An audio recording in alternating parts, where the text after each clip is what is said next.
Hi everyone, welcome back my YouTube channel market 24/7। तो आज हम लोग डिस्कस करेंगे दोस्तों रिलायंस पावर लिमिटेड के ऊपर। देखिए अब यहाँ से गिरावट तो काफ़ी ज़्यादा हो चुकी है। लगभग पिछले 6 मंथ में 50% के आसपास करेक्शन देखने को मिल रहा है। अब यहाँ से जो लोग भी थोड़े हाई प्राइस पे लेके रखे तो उनको क्या करना चाहिए, एंड अनिल अंबानी के कुछ बेहतर प्लान भी देखने को मिल रहे हैं। जो भी अपडेट है डिटेल में डिस्कस करेंगे। आगे बढ़ने से पहले प्लीज़ चैनल को सब्सक्राइब, वीडियो को लाइक करना ना भूलेगा। अगर इस कंपनी की बात करें तो पिछले ट्रेडिंग सेशन में 3% की अच्छी खासी तेजी देखने को मिली, और पिछले 1 मंथ की बात करें 16% की गिरावट, और ईयर टू डेट में 22 और पिछले 1 साल में 27%। लेकिन एक बात जरूर ध्यान रखिएगा, जिस तरह से दोस्तों कंपनी ने प्रॉफिट बना के दिया ना, काफ़ी ज़बरदस्त प्रॉफिट। अगर आप देखोगे तो एक टाइम था जब कंपनी यहाँ पे कर्ज पेमेंट कर रही थी, नए नए प्लान मिल रहे थे, कंपनी लगातार कहिए तो यहाँ पे प्रोजेक्ट मिलते जा रहे थे, और कंपनी इस लेवल से करीब यहाँ से 30 से कंपनी 50 तक भी गई थी, और विदाउट गिरावट की है, मतलब लगातार अपर सर्किट। और फिर कंपनी बीच में यहाँ पे काफ़ी अच्छा खबर निकल के आया था, और फिर कंपनी में एक बड़ी तेजी आई थी। इसके बाद मार्केट में थोड़ा प्रेशर बना, प्रॉफिट बुकिंग, काफ़ी बड़े इन्वेस्टर निकले, गिरावट हुई। देन जब यहाँ से अब खबर निकल के आ रहे हैं, एंड ईडी सीबीआई इनको घेर रखी है पूरी तरह से, और कंपनी में जोरदार गिरावट चल रही है। तो बाकी गिरावट तो है, बाकी पिछले 5 सालों में 700-800 के रिटर्न भी देखने को मिल जाए। मार्केट काफ़ी शानदार है, हर तरफ से पॉजिटिव, और इसका इफेक्ट देखने को मिला।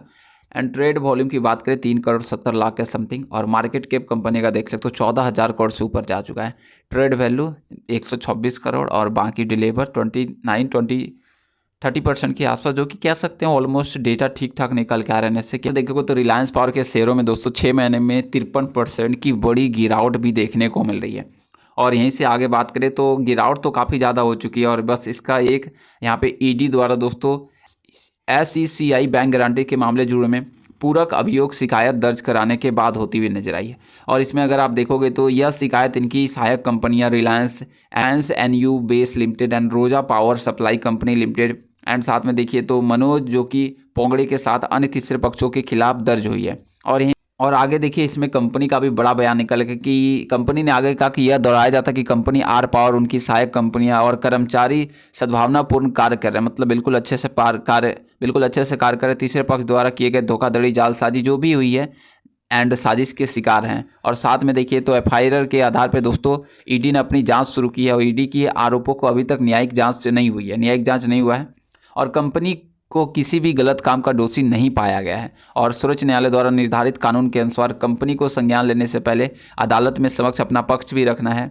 इनको एक बड़ा अवसर भी मिलेगा वहाँ पे, तो यहाँ पे कुछ बेहतर हो सकता है। इसलिए इस शिकायत को दर्ज करने से कंपनी का कामकाज पर कोई प्रभाव नहीं पड़ेगा, और लगातार यहाँ पे अपना बचाव करते आ रहे हैं।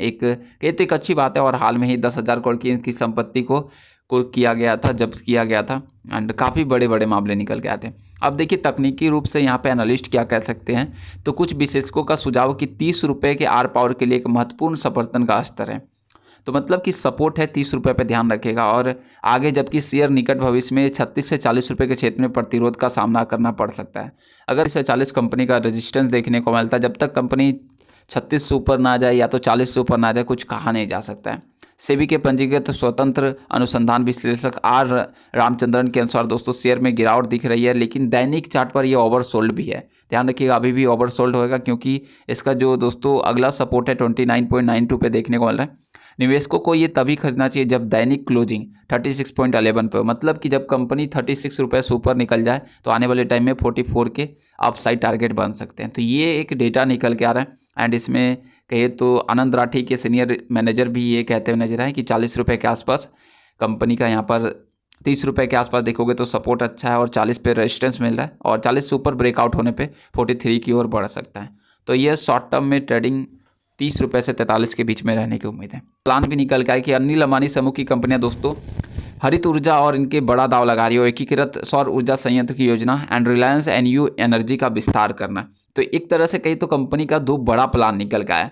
अगर आप देखोगे तो कंपनी क्या कर रही है, और कंपनी एक बड़ा कदम उठाने जा रही है, और कंपनी रिलायंस इंफ्रास्ट्रक्चर के तहत 2 विनिर्माण केंद्र स्थापित करेगी, जिसमें देखिए तो एकीकृत सौर ऊर्जा विनिर्माण और साथ में बैटरी ऊर्जा भंडार प्रणाली इकोसिस्टम के साथ रहेगा, जिसमें रिलायंस पावर का नवीनीकरण ऊर्जा शाखा और रिलायंस NU का एनर्जी से तेज विस्तार करेगी। तो ये काफ़ी अच्छी खबर निकल के, और ये हाल की खबर है।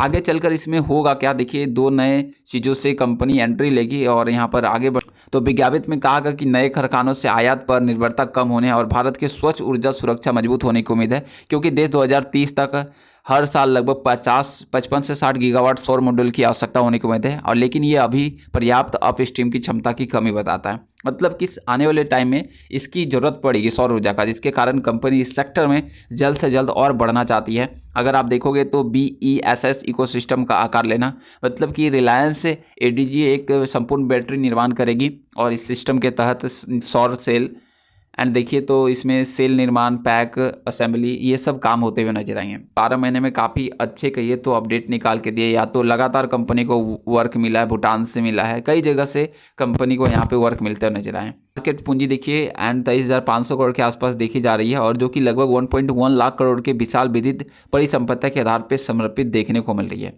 ध्यान देने योग्य बात है कि अंबानी समूह स्वच्छ ऊर्जा में प्रवेश करने का ये एक बड़ा कदम ऐसे समय में उठाएगा जब उनकी कई मामले ED और CBI से भी जांच कर रही है।